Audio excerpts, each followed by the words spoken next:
पिछले कुछ दिनों से हलाल मीट पर बवाल कट रहा है। ट्रेनों में परोसे जाने वाला नॉनवेज खाना क्या सिर्फ वो हलाल सर्टिफाइड मीट होता है? एनएचआरसी ने रेल मंत्रालय को नोटिस भेजा। शिकायत में कहा गया था कि ट्रेनों में केवल हलाल प्रोसेस्ड मीट ही इस्तेमाल किया जा रहा है। इसके साथ ही अलग अलग धर्मों को मानने वालों का भी इसमें हवाला दिया गया था और कहा गया था कि इससे उन लोगों को नुकसान हो रहा है जो दुकानदार हलाल मीट नहीं बेचते हैं।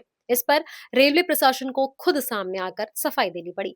रेलवे का कहना है कि आईआरसीटीसी वही नॉनवेज फूड देता है जो फसाई यानी कि food safety and standards act 2006 के नियमों को पूरा करता हो। कहीं भी ऐसा नहीं लिखा कि सिर्फ हलाल मीट ही दिया जाए। इस मामले पर एनएचआरसी ने रेलवे को नोटिस भेज दिया और 2 हफ्तों में जवाब मांगा। इसके बाद लोगों में सवाल और बढ़ गए। एक आरटीआई में भी पूछा गया कि क्या ट्रेनों में हलाल मीट देना अनिवार्य है। रेलवे ने साफ कर दिया कि ऐसा कोई नियम, दस्तावेज या फिर पॉलिसी मौजूद नहीं है। अब जब ट्रेनों पर इतनी बहस हुई, लोग पूछने लगे कि क्या फ्लाइट्स में भी ऐसा ही होता है? क्या वहाँ भी हलाल या फिर नॉन हलाल का ध्यान रखा जाता है? तो चलिए फ्लाइट वाली बात भी साफ कर देते हैं।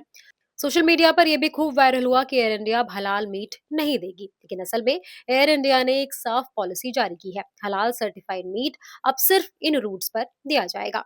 सऊदी सेक्टर, हज फ्लाइट्स, जेद्दा, दमन, रियाद, मदीना।